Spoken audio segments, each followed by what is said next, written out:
I was recently scrolling on the internet, getting aggravated by people who don't think the same as me.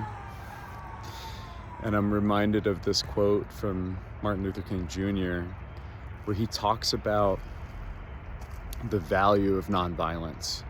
And it helps us to leverage the viewpoints of what are kind of called our enemies to see our own conditions so that we may profit by the brothers who we call the opposition. And it's so interesting to feel the vitriol inside my body when I read somebody's comment about ICE coming into Charlotte or into Asheville, and I feel so viscerally opposed to the way that they think. I don't think like them. And how could you think like that? Who are you? You're disgusting. You're not even human.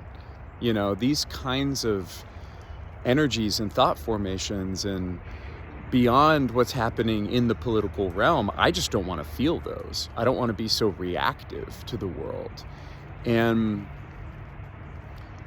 in the articles that I've written and the thinking deeply that I've done to how we've come to where we are in society, I see these two elements. I call them the techno-caveman follies.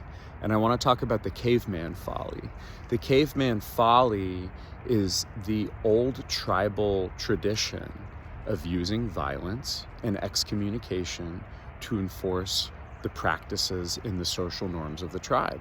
So as egalitarian and sharing and non-destructive as most indigenous tribes are, if you screw up, you're out. If you start acting outside of accord with the social norms, sayonara, brother, which means basically you're dead, because if you don't have your tribe, you die. And so of the techno-caveman follies, it is using force to create order.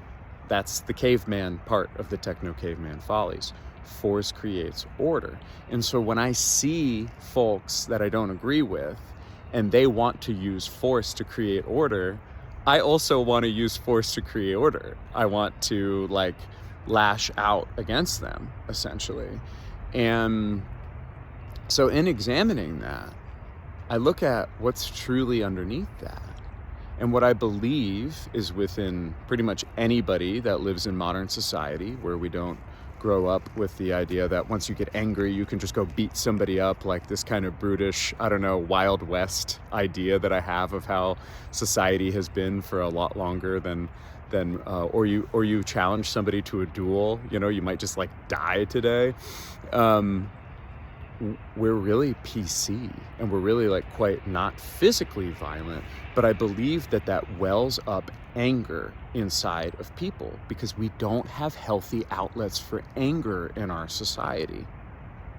That's how you wind up in situations like where we are today, right? As the outlets of anger are not there.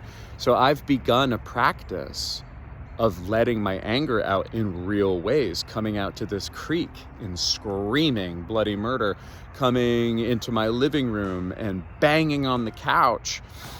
And what I've realized through working with anger on a regular basis, especially in a time where I don't agree with a lot of the political paradigms that we're seeing right now, and I have access to folks in the opposition through social media, and I get triggered a lot,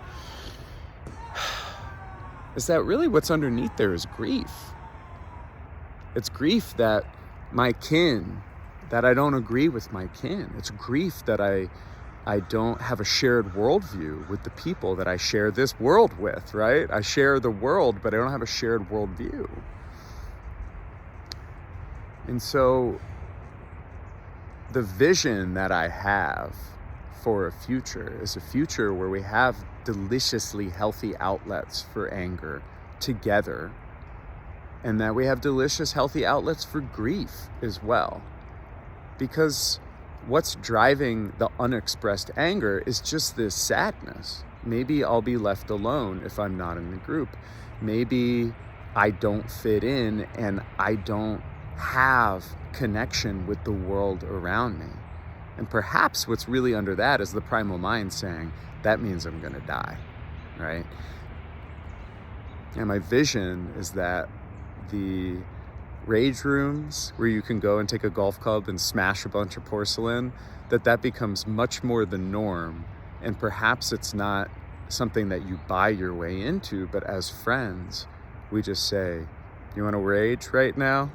Go outside and pillow fight, or smash the ground with a golf club, or smash the couch with our fists, and create the space for that anger release so that we can productively approach the work that needs to be done. The systems are broken.